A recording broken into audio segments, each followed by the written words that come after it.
हाय, प्रज्ञा smart classes में आप सभी का स्वागत है। मैं स्वप्निल चौरसिया लेके आया हूं आप लोगों के लिए 11th क्लास की मैथ का फर्स्ट चैप्टर समुच्चय।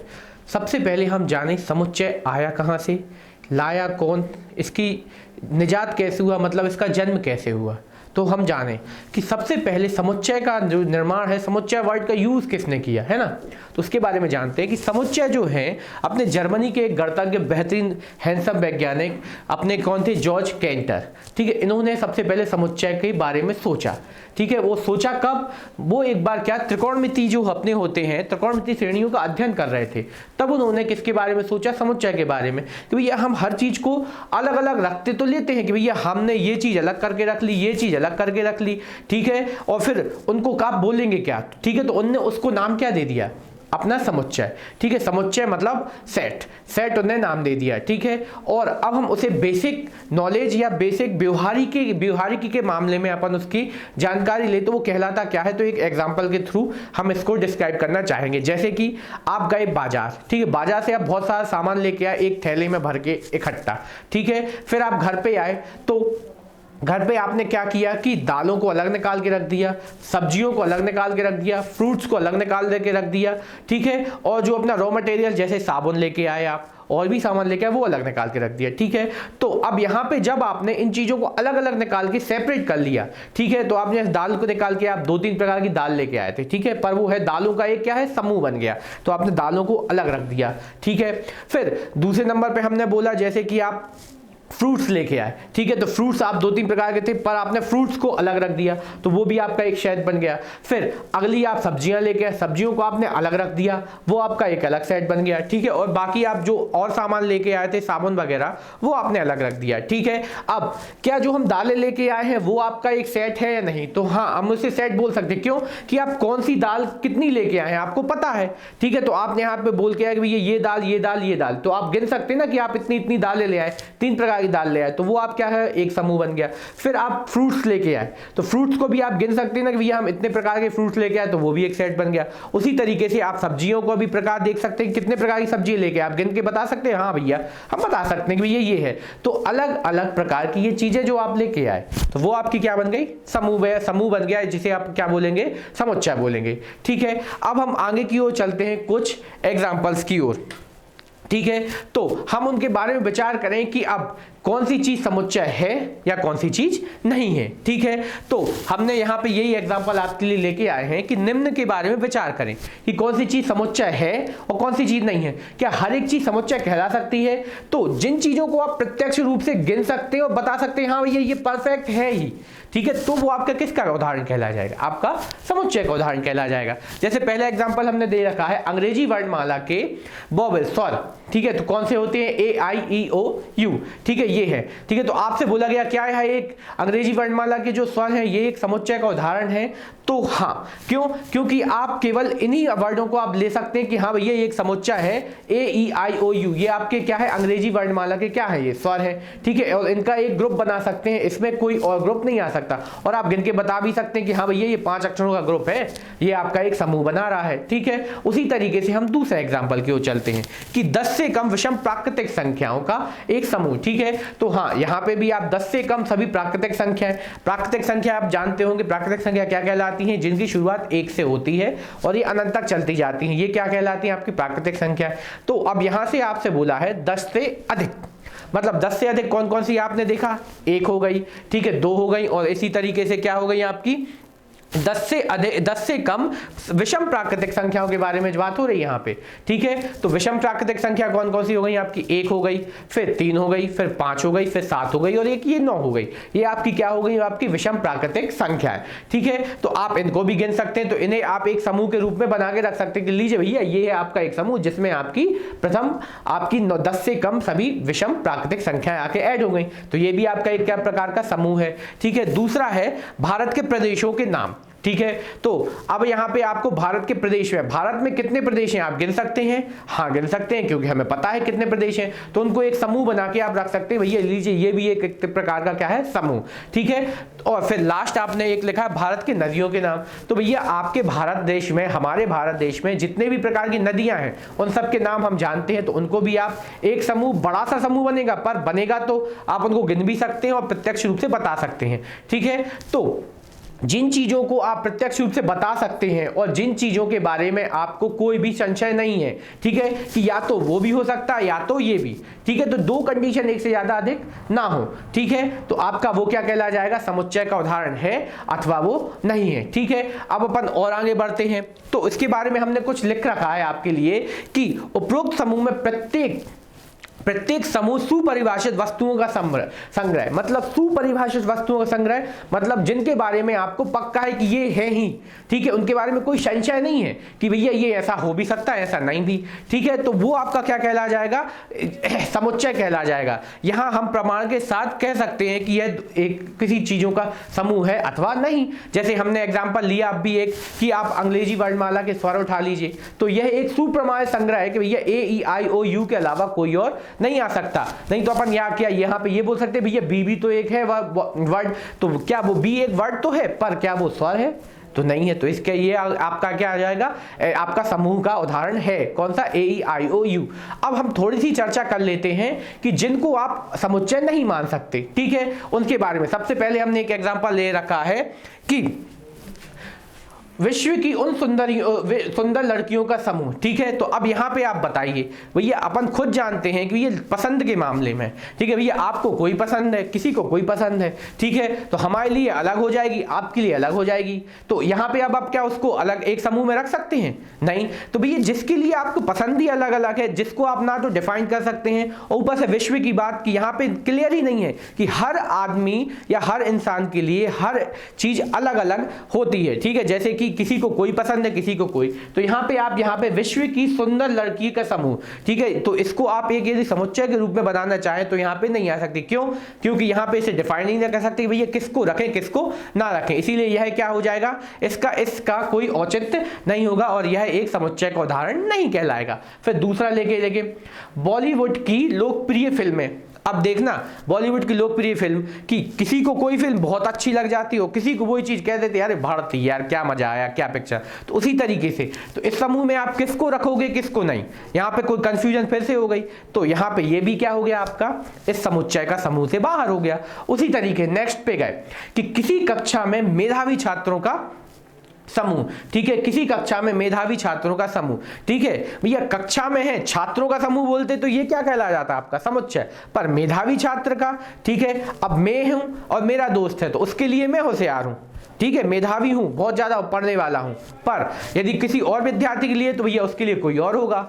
तो भैया और कौन बच्चा चाहेगा कि मैं मेधावी नहीं हूं, ये बात है ना कि आपसे हम यदि बोलेंगे कि क्या आप मेधावी हो तो आप बोलोगे हाँ मैं मेधावी हूं, तो भैया यहाँ पे आप डिसाइड कर पाओगे तो सभी इस तरीके से सभी बच्चे मेधावी हो जाएंगे, तो ऐसा भी नहीं हो सकता। तो इसीलिए ये वाला आपका क्या एग्जाम्पल क्या हो जाएगा आपका गलत, ठीक है। तो इस तरीके से हमने इस स्लाइड में ये जाना, इसमें ये जाना कि किसको आप समूह बना सकते हैं किसको नहीं, ठीक है। तो आपको आगे इसी तरीके के क्वेश्चन मिलेंगे कि ये क्या समुच्चय का उदाहरण है या नहीं, तो आपको बताना है भैया जिस चीज में आपको संशय हो, मतलब क्या आपको क्या बोझ आ जाए कि पॉसिबिलिटी कि भैया ये हो सकता है और ये नहीं, तो वहां पे क्या बन सकता, क्या होगा कि वहां पे समुच्चय नहीं बनेगा, ठीक है। अब थोड़ा आगे क्यों बढ़ते हैं हम, ठीक है। अब अगला है समुच्चय का निर्माण, ठीक है। तो अब हम जब समुच्चय बनाएंगे तो उनको किस तरीके से डिफाइन करेंगे, ठीक है। तो यहां पे हमने देखते हैं कि हमने ये लगता है प्रायः अंग्रेजी वर्णमाला के कैपिटल लेटर ए से लेके जेड तक जो अपने अंग्रेजी वर्णमाला के कैपिटल लेटर्स होंगे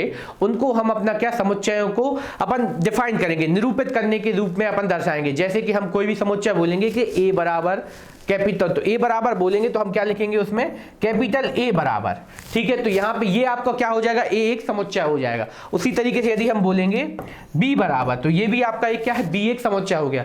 तो यदि किसी समुच्चय का नाम हमें देना है, सीधी सच्ची बात, किसी समुच्चय का हमें क्या देना है, नाम देना है, तो उसे अपन किसके द्वारा दर्शाएंगे, अपने अल्फाबेट के कैपिटल लेटर के द्वारा। ठीक है, फिर अगला पॉइंट हमने ले रखा है कि अब हमने तो उसका नाम तो दर्शा दिया, अब उसके अंदर की जो अवयव हैं, उसके अंदर की जो अवयव है उसे आप किसके द्वारा दर्शाएंगे, तो उसे हम किसी स्मॉल लेटर्स के द्वारा दर्शाएंगे।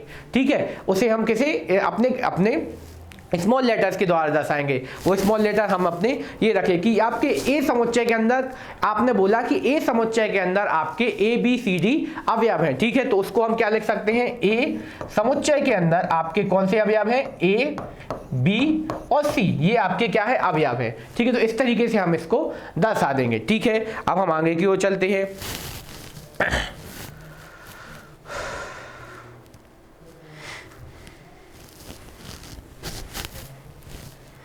ठीक है, अब हम चलते हैं समुच्चयों के निर्माण रूप।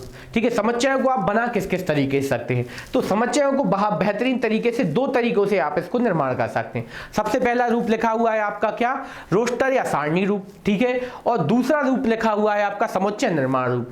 एक में आपको थ्योरेटिकल चीज दी रहेगी, आपको सारणी के रूप में संख्यात्मक रूप से बनाना है। दूसरे में आपको क्या, आपको सारणी के रूप में दिया रहेगा, उससे आपको कहाँ आना है, आपको थ्योरेटिकल रूप में आना है। ठीक है, और दूसरे में आपको समुच्चय निर्माण करना है कि इसमें आपको कुछ संख्या दे दी गई, अब इसके बारे में आपको निर्माण करना है कि भैया वो समुच्चय बनेगा कैसे, तो उसके बारे में देखेंगे। तो अपने दो प्रकार हो गए, कौन से, सारणी या रोस्टर रूप। ठीक है, और दूसरा अपना समुच्चय निर्माण रूप। तो सबसे पहले हम डिस्कस करते हैं काय पे, समुच्चय के रोस्टर या सारणी रूप पर। ठीक है, समुच्चय के रोस्टर या सारणी रूप। ठीक है, तो इसके बारे में देखें कि रोस्टर में समुच्चय के सभी अवयवों को सूचीबद्ध किया जा सकता है। मतलब कि किसी चीज को किस तरीके से सूचीबद्ध करेंगे तो उसे सूचीबद्ध कर सकते हैं, पर उसके लिए आपको क्या है, पता किया जा सकता है, उन्हें सर्पाकार कोष्ठक मतलब कर्ली ब्रेसेस के अंदर आप उसे सूचीबद्ध करेंगे, तो वो आपका क्या कहला जाएगा, रोस्टर का क्या, आपका कौन सा समुच्चय का पहला क्रमांक कहला जाएगा, अपना रोस्टर या सारणी रूप आपका कहला जाएगा। क्या, जब आप उसे किसके अंदर रखोगे, ये वाला ब्रैकेट, कौन सा ब्रैकेट, कर्ली ब्रेसेस के अंदर रखेंगे, तो वो आपका कौन सा रूप कहला जाएगा, रोस्टर या सारणीबद्ध रूप। ठीक है, अब इसका एक उदाहरण ले लेते हैं हम। उदाहरण क्या है आपका, अंग्रेजी वर्णमाला के सभी स्वरों का समुच्चय। अंग्रेजी वर्णमाला के सभी स्वरों का समुच्चय क्या कहला जाएगा, आपका पहला उदाहरण। तो आप उसे किस तरीके से दे सकते, आपसे बोला गया अंग्रेजी वर्णमाला के सभी स्वरों का क्या, समुच्चय। तो आपने देखा, तो हमने सबसे पहले यहाँ पे डिफाइन किया है ए हमने नाम ले लिया, एक कोई समुच्चय जिसके अंदर अपन रख दे रहे हैं क्या, अंग्रेजी वर्णमाला के सभी स्वर। तो हमने देखा ए ई आई ओ यू। ठीक है, उसे हमने किस ब्रैकेट के अंदर रख दिया, ये है आपके कौन से, कर्ली ब्रेसेस। ठीक है, ये आपके कौन सी, कर्ली ब्रेसेस के अंदर रख दिया, तो ये आपका क्या कहला जाएगा, अपना पहला समुच्चय का एक छोटा सा उदाहरण। ठीक है, एक और हमने उदाहरण ले रखा है, आपसे बोला जाए 7 से छोटी सभी सम संख्याओं का समुच्चय। ठीक है, 7 से छोटी सभी सम संख्याओं का समुच्चय। तो हमने सबसे पहले सोचा भैया एक कोई समुच्चय देखे, 7 से छोटी सम संख्या कौन कौन सी हैं, सबसे पहले मन में आया 2, फिर 4, फिर 6। ये आपकी 3 संख्याएं मिली, 2, 4, 6 क्या है, ये सम संख्याएं भी है और 7 से छोटी भी हैं। तो आप उसे एक, हमने फिर से एग्जांपल ले लिया क्या, ए हमने अपने समुच्चय का नाम दिया, उसके अंदर किसको रख दिया, 2, 4 और 6 को। फिर अगले एग्जांपल पे गए, स्कूल शब्द में प्रयुक्त अक्षरों का समुच्चय। तो भैया स्कूल शब्द में कौन कौन से अक्षर प्रयुक्त हुए हैं, तो अपन को स्पेलिंग सामने लिखी है, SCHOOL। ठीक है, तो आपने यहाँ पे प्रयुक्त किया कौन, SCH और O। अब यहाँ पे देखना O आपका कितनी बार था, 2 बार, पर आपका वियोग तो कितनी बार हुआ है, 2 बार हुआ है, पर लेंगे कितनी बार, एक ही बार। क्यों, क्योंकि बार बार लेने का फायदा क्या है, आपका है तो उन्हीं चीजों का संग्रह, इसीलिए हमने क्या लिया, CHOL। ये आपका क्या बन गया, समुच्चय। ठीक है, अब हम आगे की ओर चलते हैं। अपना पहला रोस्टर रूप हमने इस तरीके से कंप्लीट किया कि जब भी आपको कोई भी चीज दी जाए, ठीक है, जैसे हमने अंग्रेजी वर्णमाला के अक्षर बोल दिए, स्वर बोल दिए, ठीक है, तो आपने उसको सूचीबद्ध कर दिया। ठीक है, फिर हमने दूसरा उदाहरण बोल दिया था 7 से छोटी सम संख्याएं। ठीक है, तो ये आपने सूचीबद्ध कर दिया। उसी तरीके से आप कोई भी एग्जांपल ले सकते हैं, जैसे हम बोल दें कि 2 के प्रथम 10 गुणज लीजिए। ठीक है, समुच्चय के रूप में लिख के दिखाइए, तो आपसे लिख देंगे क्या, 2 के प्रथम 10 गुणज, कि 2 का पूरा टेबल लिख देंगे, कहां तक, 20 तक लिख देंगे, वो आपके कितने, 10 गुणज कहला जाएंगे। ठीक है, तो इस तरीके से आप जिन चीजों को एक सारणीबद्ध रूप से लिख सकते हैं वो आपके क्या कहला जाएंगे, आपके रोस्टर रूप। ठीक है, अब नेक्स्ट पे चलते हैं। नेक्स्ट हमने देखा क्या, समुच्चय निर्माण रूप, ठीक है, समुच्चय निर्माण रूप, ठीक है। इसके बारे में देखें, समुच्चय निर्माण रूप में किसी समुच्चय के सभी अवयवों का गुणधर्म होता है, ठीक है। ये थोड़ी डिफिकल्ट लैंग्वेज है, आप इसको बस पढ़ना है, समझा हम बहुत आराम से देंगे तो आपको कोई दिक्कत नहीं होगी। जो समुच्चय के बाहर सभी अवयवों को में नहीं होता, ठीक है, जैसे ए बराबर ए ई आई यू पर विचार करें तो समुच्चय के अवयवों की ये क्या है, स्वर है, ठीक है। तो ऐसे अन्य गुण वाले अन्य अक्षर अंग्रेजी वर्णमाला में नहीं है। तो यहाँ पे उन्होंने वही चीज बोली कि जैसे आपसे उनके बारे में आप चर्चा कर रहे हैं कि जब आपको ये रोस्टर रूप में है, आप वापस आप कहाँ आओगे, वापस आप कहाँ आओगे, आप समुच्चय निर्माण बनाओगे, मतलब उसको आप एक थ्योरेटिकल रूप में कैसे लिखोगे भैया, कि इसको शाब्दिक रूप में कैसे लिखेंगे, तो उसके बारे में चर्चा करें आप। तो जब आपका यहाँ पे पता है कि आपने अंग्रेजी वर्णमाला के सभी वॉवेल लिए हैं, ठीक है, तो वो एक स्पेशल कैरेक्टर हैं जो कहीं और नहीं होंगे, ठीक है, मतलब जो कभी और यूज बदल नहीं सकते, ठीक है। तो उनको लिखने का तरीका अपन देखें, ठीक है। तो हम उसको इस तरीके से लिख सकते हैं कि ए आपका एक्स, आपका कॉलन एक्स, और ये आपका कौन सा साइन, ये हम कहलाएगा समुच्चय का साइन, पर इसका अपना जर्मन भाषा में इसका क्या मतलब होता है, एप्सिलॉन, ठीक है। एप्सिलॉन अंग्रेजी वर्णमाला के स्वर, ठीक है, अंग्रेजी वर्णमाला के स्वर, ये आपके सब कहला जाएंगे। अब इसका अपन मीनिंग समझते हैं, देखिए मीनिंग समझते हैं कि समुच्चय में अवयवों के लिए चर x का प्रयोग किया गया है। तो यहाँ पे हमने समुच्चयों में अपने इसको डिफाइन करने के लिए क्या एक चर लिया है, क्या चर और अचर राशियां, आप जानते हैं ना कि सभी a से लेके z तक के अक्षर ये आपके क्या कहलाएंगे, चर राशियां, और 0 से लेके अनंत तक की सभी संख्या अचर राशियां, ठीक है। तो हमने यहाँ पे एक चर राशि ले रखी है, क्या, x, ठीक है, x एक चर राशि ले रखी है, ठीक है। और कॉलन, कॉलन के बाद अवयव के गुणधर्म लिखे जाते हैं, ठीक है। तो सबसे पहले यहाँ पे देखिए x लिया, एक चर राशि, ठीक है। उसके बाद अपन ने फिर से लिखा, क्या, कॉलन लगा, ये काय का निशान है आपका, कॉलन का, ठीक है, ये काय का निशान है अपना कॉलन का, ये वाला निशान आपका काय का है, कॉलन का। उसके बाद आपने उसके क्या लिख दी, गुणधर्म लिखिए भैया, क्या है x, क्या है आपका x जो है अंग्रेजी वर्णमाला की क्या दर्शाता है, स्वरों को दर्शाता है। फिर उसके बाद ये वाला साइन, सबसे महत्वपूर्ण साइन, इसे हमने अभी नाम बताया कि एप्सिलॉन,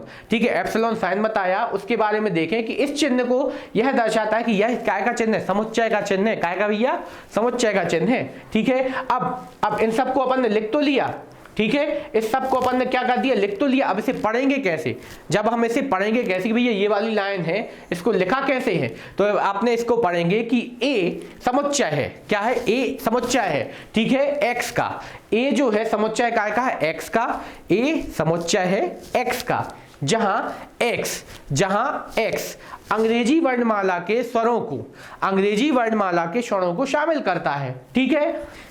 तो जब भी आपको कोई भी समुच्चय मिल जाए इस तरीके का, तो आप उसको पढ़ेंगे कैसे कि a जो है समुच्चय है आपका काय का, x का, और x जो डिफाइन करता है किसको, अंग्रेजी वर्णमाला के सभी स्वरों को, ठीक है, समुच्चय सभी स्वरों को डिफाइन करता है। और x का, जहां x अंग्रेजी वर्णमाला के सभी स्वरों को शामिल किया गया है, और जहां पे अंग्रेजी वर्णमाला के सभी स्वरों को शामिल किया गया है, ठीक है। तो अब पढ़ना आ गया, पढ़ने का क्या तरीका देखा आपने, a जो है समुच्चय है आपका काय का, x का, जहां x जो है किसका समूह है, अंग्रेजी वर्णमाला के सभी अक्षरों का समूह है, ठीक है। तो जिसे आप किसके दर्शाएंगे, आप इस एप्सिलॉन के साइन के द्वारा दर्शाएंगे, ठीक है। तो इस तरीके से हमने एक तरीका पढ़ लिया क्या, रोस्टर रूप, और दूसरा पढ़ लिया आपने क्या, निर्माण रूप, ठीक है। तो इससे संबंधित कुछ उदाहरण देख लेते हैं अपन, ठीक है।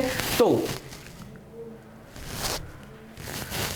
अब हमने क्या देखा, दो प्रकार के हमने चीजें पढ़ ली, एक रोस्टर रूप, दूसरा अपना क्या, निर्माण रूप, ठीक है। अब दोनों के उदाहरणों से अपन कुछ चीजों पे उदाहरण के थ्रू अपन डिस्कस करते हैं। सबसे पहले ये उदाहरण आपके लिए सामने है कि निम्न में से कौन सा समुच्चय समुच्चय है, अपने उत्तर का औचित्य बताइए, ठीक है। आपके लिए प्रश्न ये है कि आपको जो सामने हमने कुछ क्वेश्चन दे रखे हैं वो समुच्चय के उदाहरण हैं या नहीं, ठीक है, जो समुच्चय के उदाहरण हैं या नहीं। तो पहला देखें, वर्ष के उन सभी महीनों का संग्रह जो ऐप से प्रारंभ होते हैं। तो सबसे पहले आपको यहाँ पे एक ऐसा समुच्चय बनाना है जिसका आपका वो काय का संग्रह हो, आपका जिसकी शुरुआत आपके वो महीने हो और जिसकी शुरुआत आपकी काय से हो, एफ स्टार्ट, ठीक है। तो आपने सोचा कि हाँ भैया महीने तो 12 होते हैं, हम गिन के लिख सकते हैं, यदि महीनों का संग्रह पूछते तो वो भी एक क्या था, समुच्चय था। अब फिर उसके बारे में सोचा कि भैया आप एफ से स्टार्ट होने वाले, तो हमने सोचा यार पूरी 12 महीनों में एफ से शुरू कौन होता है आपका, फरवरी, ठीक है। तो हाँ मिल रहा है,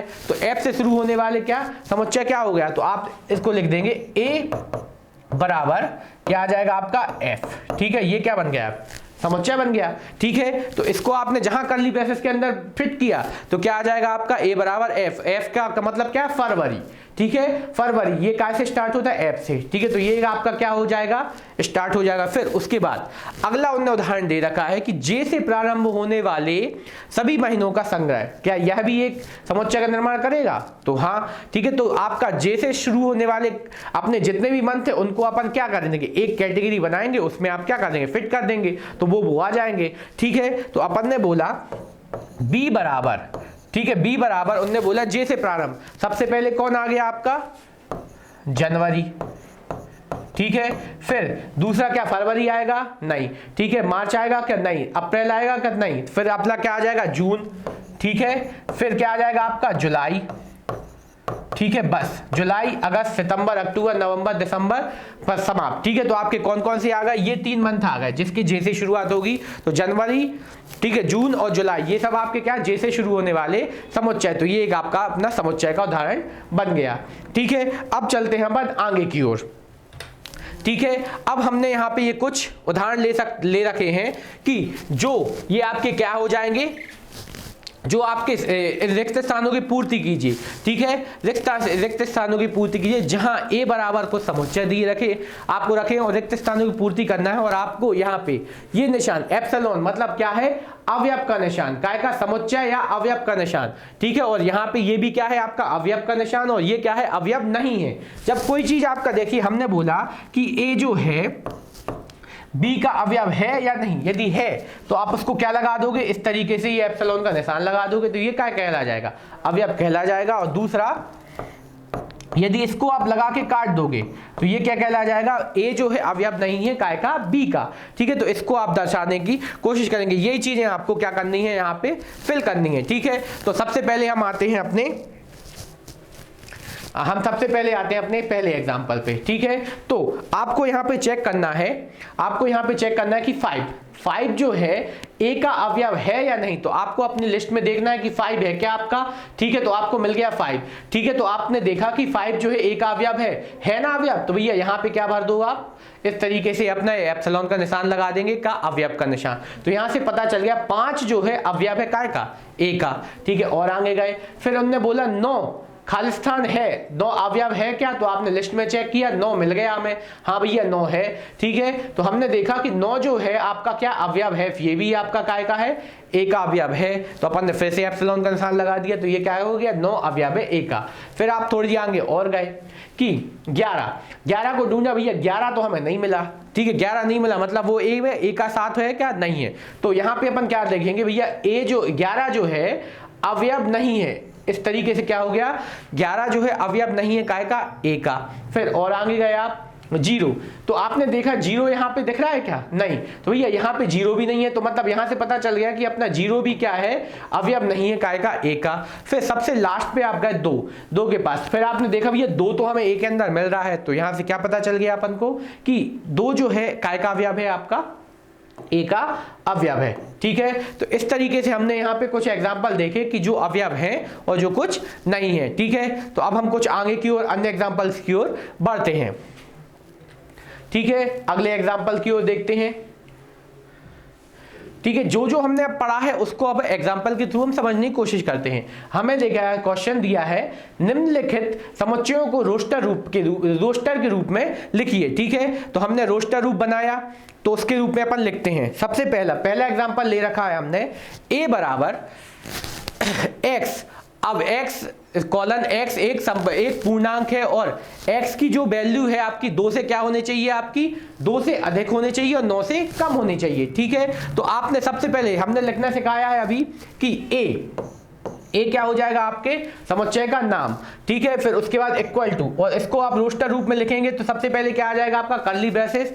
ठीक है, अब उसके अंदर जो देखा है कि x जो है अवयव होगा काय का, एक पूर्णांक होगा। ठीक है, x का जो मान होगा एक पूर्णांक होगा, और जिसकी वैल्यू आपकी क्या होगी, 2 से क्या चाहिए आपको, 2 से क्या चाहिए आपको, 2 से अधिक चाहिए और 9 से क्या चाहिए, कम। ठीक है, तो आपको -2 से अधिक वाली वैल्यू लेनी है। ठीक है, और 9 से क्या लेना है, कम। ठीक है, और यहाँ पे भी ये 9 शामिल होगा कि नहीं, तो 9 शामिल नहीं होगा। तो अपन देख लेते हैं कौन कौन आ जाएगा आपका, -1। ठीक है, फिर उसके बाद क्या आएगा 0, फिर 1, फिर 2, फिर 3, 4, 5, ठीक है, 6, 7, 8, ठीक है, ये आपके आ गए पूरे अवयव। ठीक है, तो ये आपके आ गया क्या अवयव, तो ये आपका पहले का रोस्टर रूप हो गया कि भैया a जो है एक पूर्णांक आपका x, यहाँ पे a x कोलन x एक पूर्णांक है। ठीक है, तो यहाँ पे हमने देखा कि x जो है एक पूर्णांक है जिसकी वैल्यू आपकी क्या हो जाएगी -2 से 9 के बीच होनी चाहिए। ठीक है, और जो -2 से छोटी और -2 से बड़ी और 9 से छोटी होनी चाहिए। ठीक है, फिर अगले एग्जाम्पल की ओर चाहिए चलते हैं। फिर अगला दिया है b = x कोलन x, संख्या 10 से कम एक प्राकृतिक संख्या है। ठीक है, तो x का जो वैल्यू होगी वो आपकी किससे होनी चाहिए, 10 से सभी अंक कम होने चाहिए। ठीक है, तो b बराबर क्या आ जाएगा आपका समुच्चय का ये आपका ब्रैकेट का चिन्ह। ठीक है, फिर यहां पे आपका क्या आ जाएगा 10 से कम एक प्राकृतिक संख्या है। ठीक है, तो 10 से कम जितनी भी प्राकृतिक संख्या होती हैं वो ले लीजिए। ठीक है, तो 0 आएगा क्या, नहीं। ठीक है, तो स्टार्ट करेंगे 1, 2, 3, 4, 5, 6, 7, 8 और 9। ठीक है, किसी की इच्छा 10 लेने की तो नहीं हुई, तो नहीं, हम 10 नहीं लेंगे। क्यों, क्योंकि आपसे क्या बोला गया है 10 से कम। ठीक है, तो इस तरीके से हमने ये अगला रोस्टर रूप लिख दिया। फिर अगले के पास गए c = इसके बारे में देखें तो उन्होंने लिखा x कोलन x, x जो है अवयव होगा x का जिसके अंदर क्या होंगी सभी अभाज्य संख्याएं जो कैसे 60 की भाजक होंगी। ठीक है, 60 की भाजक मतलब 60 के जिन सभी संख्याओं का क्या हो जाएगा 60 में पूरा पूरा भाग जाएगा। ठीक है, 60 में पूरा पूरा भाग जाएगा। ठीक है, तो वो सभी संख्याएं आपको लेनी है। तो यहाँ पे आपको फिर से थोड़ा सोचना पड़ेगा। सबसे पहली संख्या आपकी क्या आ जाएगी 1 का 60 में भाग दोगे जाएगा। ठीक है, फिर उसके बाद 2 का दोगे जाएगा। ठीक है, 3 का भी जाएगा। ठीक है, फिर यहाँ पे आप अगला क्या संख्या सोचते जाइए, 4 का भाग जाएगा।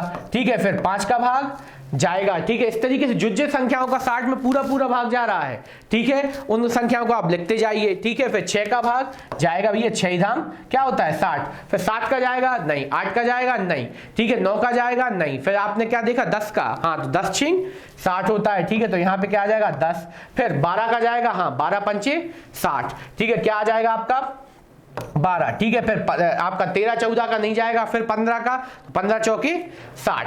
ठीक है, 15 चौके 60। ठीक है, उसी तरीके से बढ़ते जाइए जहां तक आपका जाता जाए आ सकते हैं। ठीक है, इतने ज्यादा अवयव आ रहा है कोई दिक्कत नहीं, पर होते हैं तो आएंगे ही। ठीक है, फिर अगला आपने सिर्फ 14 नहीं क्या था आपका 15 लिखना था। ठीक है, यहाँ पे कितना आएगा आपका 15।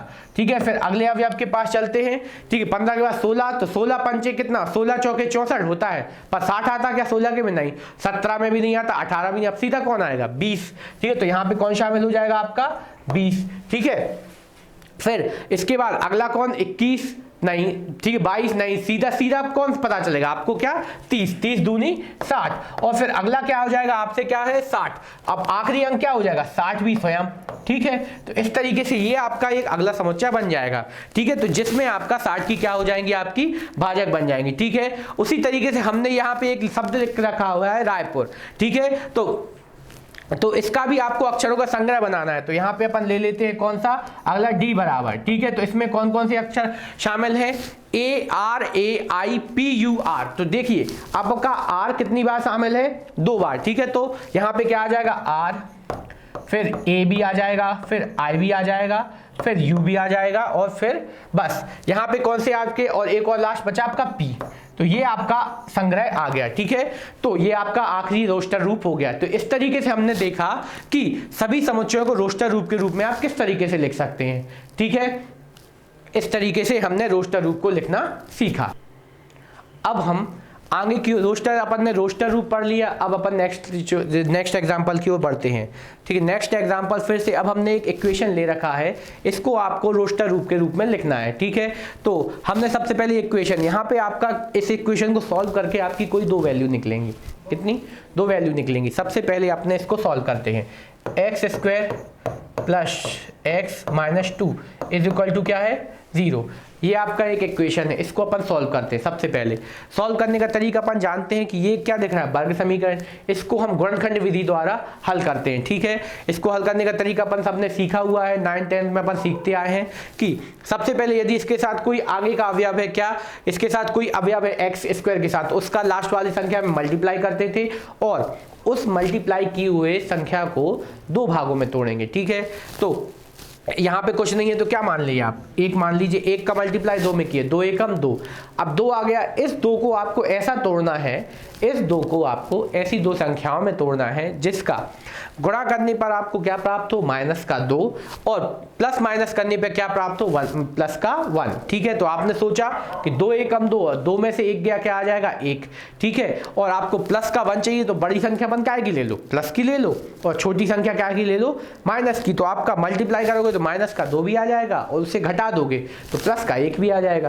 तो यही चीज़ें थोड़ी सी सोचने वाली हैं भैया, अपन पढ़ चुके हैं, मैथ्स के स्टूडेंट हैं तो कुछ तो लेके चलना पड़ेगा। तो एक्स स्क्वायर, फिर प्लस का 2x और माइनस का x और -2 इज इक्वल टू 0, ठीक है। तो ये अपन ने इसको तोड़ दिया। अब इसमें से अपन कुछ कॉमन निकाल लेते हैं। यहाँ पे अब क्या कॉमन आ जाएगा, x कॉमन, तो बचेगा क्या, x प्लस 2, ठीक है। और यहाँ पे क्या कॉमन आ रहा, -1 कॉमन, तो यहाँ क्या बचेगा, 1 प्लस 2 इज इक्वल टू 0, ठीक है। फिर अगला आपने और आगे गए, अब दोनों में क्या कॉमन आ गया, x प्लस 2, ठीक है। और यहाँ पे क्या बचा, x minus 1 is equal to 0, ठीक है। तो बस अब यहाँ से आपको क्या, x की दो वैल्यू पता चल रही है, कौन कौन सी, x plus 2 is equal to 0, तो x बराबर क्या आ जाएगा आपका, -2, और एक अगला है x minus 1 is equal to 0, तो x बराबर क्या आ जाएगा आपका, प्लस का 1, ठीक है। तो यहां से आपकी x की क्या हो गई, दो वैल्यू आ गई, ठीक है। तो बस अब इसे हम रोस्टर रूप में लिख देंगे सीधा, क्या, a इज इक्वल टू क्या क्या आई आपकी, -2, 1, ठीक है। ये आपका रोस्टर रूप हो जाएगा। बस किया, इतना सारा आंसर इतना सा बना। तो बस इस तरीके से आपको उसको रोस्टर रूप के रूप में लिखना है, ठीक है। आराम से देखिए, कोई दिक्कत हो जाए तो आराम से एक एक स्टेप मैंने खोल के किया हुआ है कि आपको कोई भी दिक्कत ना हो। पुरानी चीज़ है, आराम से समझ में आएगी, ठीक है। आगे की ओर बढ़ते हैं, अगला चालू करते हैं अब हम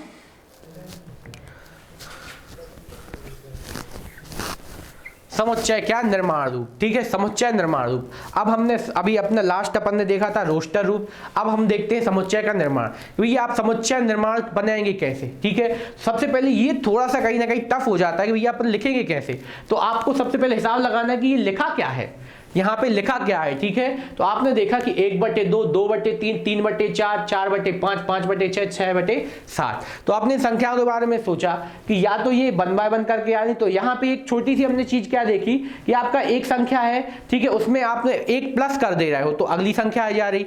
तो यहाँ पे आपने देखा कि यदि हम n का मान 1 ले, n, ठीक है, और उसमें अपॉन में क्या चल रहा है आपका n+1, ठीक है। क्या चल रहा है आपका n+1। तो देखिए n एक लिया आपने 1, उसमें आपने n की वैल्यू क्या रख दी, 1 + 1, तो क्या आ जाएगा आपका 1/1 + 1, तो क्या बन रहा है 1/2। यही प्रोसेस आगे चलती रहे। अगली बार आप 2 लोगे तो उसमें आप +1 कर दोगे, क्या आ जाएगा 3, ठीक है। तो इसे आप समुच्चय निर्माण रूप में कैसे लिखोगे, ठीक है। तो सबसे पहले आपको यहाँ पे सब समझना है कि ये लिखा किस रूप में है, ठीक है। और ये सभी आपकी एक क्या, प्राकृतिक संख्या है। तो देखिएगा हम किस तरीके से लिखते हैं। सबसे पहले हमने लिया समुच्चय का नाम a, ठीक है। और यहाँ पे हम क्या लिखें, a। फिर हमने एक कोई चर राशि ले ली जो हम हर बार लेते हैं, क्या ले लिया हमने, x, ठीक है। क्या ले लिया हमने, x। फिर कॉलन, ठीक है, कॉलन लगाया, 2 कॉलन लगा दिए। फिर उसके बाद हमने लिया x के बाद अब हम जो लेंगे x के अवयव जो होंगे आपके क्या होंगे, x = n/n+1, ठीक है, n/n+1, ठीक है, n/n+1, ठीक है। जो एक क्या होंगी, ये सभी एक कैसी संख्या है, प्राकृतिक संख्या है, जो एक प्राकृतिक संख्या है, ठीक है। जो एक क्या है, प्राकृतिक संख्या है, ठीक है। राइटिंग थोड़ी सी मस्त नहीं है, लेकिन यार पढ़ाने की हम पूरी बहुत अच्छे से कोशिश करेंगे, समझने की कोशिश करना है, ठीक है। जो एक प्राकृतिक संख्या है जहां आपकी n की वैल्यू जो होगी, ठीक है, जहां जो n की वैल्यू है आपकी, n की वैल्यू आपकी कैसी होगी, आपकी n की वैल्यू जो होगी आपकी क्या 1 के बराबर और 1 से बड़ी, 1 के बराबर और 1 से बड़ी, और कहां तक जाएगी आपको, कहां तक जाएगी भैया 6 से 7। तो आपको यहां पे देखना है भैया n+1, तो मतलब आपको n की वैल्यू कहां तक ले जानी है 6 तक, तो अपने आप वो प्लस नीचे का 7 तो आ ही जाएगा। तो आपको कहां के ले जानी है, तो अगली वैल्यू जो होगी आपकी 6 से छोटी और 6 के क्या हो जाएगी बराबर, ठीक है, और इसे आपका कर्ली ब्रेसेस में बंद कर दीजिए। ये आपका क्या हो जाएगा, आपका निर्माण रूप हो जाएगा, ठीक है। तो इस तरीके से हमने यहाँ पे देखा कि हमने यहाँ पे एक एग्जांपल लिया जिसमें हमने a क्या लिया, एक समुच्चय, उसमें एक चर राशि ली हमने x, और उसको लिखा कि x का जो अवयव है क्या n/n+1 के रूप में, जो एक क्या है प्राकृतिक संख्या है, जहां आपका n का मान क्या होगा 1 से क्या हो जाएगा आपका, 1 से आपका क्या हो जाएगा बड़ा और बराबर, और आपका क्या हो जाएगा आपका उल्टा, थोड़ा सा लिख गया यहाँ पे, इसको हम थोड़ा सा सही लिखेंगे कि जो आपका मान है n का क्या, आपका n का मान जो है आपका n बीच में आएगा, ठीक है, n का मान जो होगा 1 से बड़ा और बराबर होगा, और 6 से छोटा और 6 के बराबर तक जाएगा, ठीक है, n बीच में लेना था, ठीक है। तो इस तरीके से हमने ये वाला पूरा समुच्चय निर्माण का रूप लिखा, ठीक है। अब हम आगे की ओर चलते हैं अगले एग्जाम्पल के पास, ठीक है, अगले एग्जाम्पल के पास है। अगला हमने दिया है दोनों प्रकार का, क्या कि एक बाईं ओर आपका रोस्टर लूप लिखा हुआ है और दाईं ओर एक क्या लिखा हुआ है आपका समुच्चय निर्माण रूप। इनको हम मैच दी कॉलम, मतलब क्या सही जोड़ियों के रूप में अपन इसका यूज करते हैं कि कौन सा किसके साथ हो रहा है, ठीक है। तो आपने देखा पहला 1 2 3 6, ठीक है, 1 2 3 6, इसके बारे में थोड़ी सी हम इस तरफ जाके चर्चा करते हैं। क्या x एक क्या है प्राकृतिक संख्या है जो 6 के भाजक है, ठीक है। तो यहाँ पे देख रहे हैं आप पहली वाली कंडीशन सेटिस्फाई हो रही है, हाँ तो होती तो दिख रही है भैया 6 के भाजक है। तो आप देख रहे हैं 1 का भी 6 में पूरा पूरा भाग जाएगा, 2 का भी 6 में पूरा पूरा भाग जाएगा, 3 का भी 6 में पूरा पूरा भाग जाएगा, और 6 का भी पूरा पूरा भाग जा रहा है, ठीक है। तो एक कंडीशन तो ये हो गई। और कहीं देखते हैं कि यहाँ पे संख्या x जो है x का एक संख्या अभाज्य संख्या है जो 6 की भाजक है, ठीक है। तो एक और चीज दे दी, ठीक है, कि कुछ ऐसी आपको अभाज्य संख्या ढूंढनी है जो 6 का क्या हो भाजक है। तो आपने यहाँ पे देखा कि पहली कंडीशन कहाँ हो रही है, यहाँ पे वो एक प्राकृतिक संख्या है जो 6 का भाजक है। तो आपने यहाँ पे देखा 1 2 3 6 ये सभी एक क्या है प्राकृतिक संख्या है, और ये काय के हैं 6 के भाजक भी हैं, ठीक है। तो यहाँ पे आपका पहली जोड़ी किसके साथ मिल जाएगी, इसी के साथ। फिर दूसरी के पास गए 2 और 3 के बाद संबंध चेक किया कि क्या यह अभाज्य संख्या है, ये दो ऐसी अभाज्य संख्या है जो 6 के भाजक है। तो हमने देखा कि 2 और 3 दोनों कैसी हैं अभाज्य संख्या है। तो ये थोड़ा सा हम याद दिला दें अभाज्य संख्या कहलाती क्या थी, याद कीजिए, हुआ याद, ठीक है। तो अभाज्य संख्या क्या कहलाती थी कि अभाज्य संख्या वे संख्या कहलाती थी जिनमें एक और स्वयं के अतिरिक्त किसी और का भाग ना जाए, ठीक है, एक और स्वयं के अतिरिक्त। तो इस अनुसार सबसे छोटी अभाज्य संख्या कौन सी है, 2, ठीक है। उसके बाद अगली अभाज्य संख्या कौन सी है आपकी 3। तो आपने देखा 2 और 3 दो ऐसी संख्या है जो एक अभाज्य संख्या है, ठीक है, और साथ में उनका 6 में पूरा पूरा भाग जा रहा है, ठीक है। तो इसकी जोड़ी किससे बन जाएगी, इसके सामने सेम इसी से, ठीक है, ये एक अगली जोड़ी बन गई। फिर अगला देखते हैं, आगे देखते हैं अपने मैथमेटिक्स का आपको क्या बनाना है, आपको क्या बनाना है निर्माण समुच्चय, ठीक है। तो आपने इसको देखा मैथमेटिक्स कहाँ पे दिख रहा है सामने, ठीक है। तो इसको आपने सामने देखा कि मैथमेटिक्स का निर्माण समुच्चय का एक उदाहरण है, तो हमने इसको इस तरीके से लिख दिया, ठीक है। फिर अगला आपने देखा 1 2 5 7 9, ठीक है, इनके बारे में क्या साथ दिखी हुई सामने। तो आखिरी तो बचा है, तो ये इसका सीधा सीधा संबंध बन जाएगा, पर उसके लिए लिखा क्या है कि x ऑफ x, ठीक है, x संख्याएं जो है 10 से कम एक विषम प्राकृतिक संख्याएं हैं, ठीक है। तो आपको चेक करना है कि 10 से कम विषम प्राकृतिक संख्याओं का संग्रह है क्या ये, तो हाँ, ठीक है। तो यहां पे क्या आ गया 1, ठीक है, फिर यहां पे 2, फिर 5, फिर 7, फिर 9, ठीक है। तो यहाँ पे थोड़ी सी मिसप्रिंट हो रखी है, यहाँ पे क्या आना था आपका 3, ठीक है। तो यहाँ पे क्या आ जाएगा 1 3 5 7 9, ये आपका क्या हो जाएगा विषम प्राकृतिक संख्याओं का क्या हो जाएगा संग्रह, ठीक है। तो इस तरीके से हमने दोनों चीजों को मिला के देख लिया कि भैया किस तरीके से लिख सकते हैं। यदि आपका एक तरफ रोस्टर रूप है तो दूसरी तरफ क्या है निर्माण रूप, ठीक है। तो यदि आपको 1 2 3 6 ये लिखा जाए तो आप उसका निर्माण रूप भी किस तरीके से लिख सकते हैं, x अनुपात x, ठीक है, एक प्राकृतिक संख्या है जो 6 की क्या है भाजक है। उसी तरीके से आगे गए 2 और 3 आपका कैसी संख्या है, एक अभाज्य संख्या है जो क्या है 6 की भाजक है। आप और आगे गए मैथमेटिक्स, आप इस तरीके से इसको लिख सकते हैं, एक अक्षर पूरा बन गया। उसी तरीके से 1 2 5 7 और 9 ये भी एक तरीके की संख्या है जो आप इसको पूरी तरीके से लिख सकते हैं, ठीक है। तो इस तरीके से हमने पूरी अभाज्य संख्याओं के बारे में जानकारी ले ली। ठीक है, इस तरीके से हमने पूरी अभाज्य संख्याओं के बारे में जानकारी ले ली और हमने पूरा का पूरा समुच्चय निर्माण, समुच्चय किस तरीके की चीज है, समुच्चय का काम क्या है, अपन बनाते कैसे हैं, कितने प्रकार है, उस तरीके से हमने पूरा कार्य सीख लिया। अब हम नेक्स्ट क्लास में इसके क्या प्रश्नावली को लेके चलेंगे और उसे किस तरीके से सॉल्व करेंगे उस पे बारे में चर्चा करेंगे। आज के लिए धन्यवाद और नमस्कार। आपका दिन शुभ हो।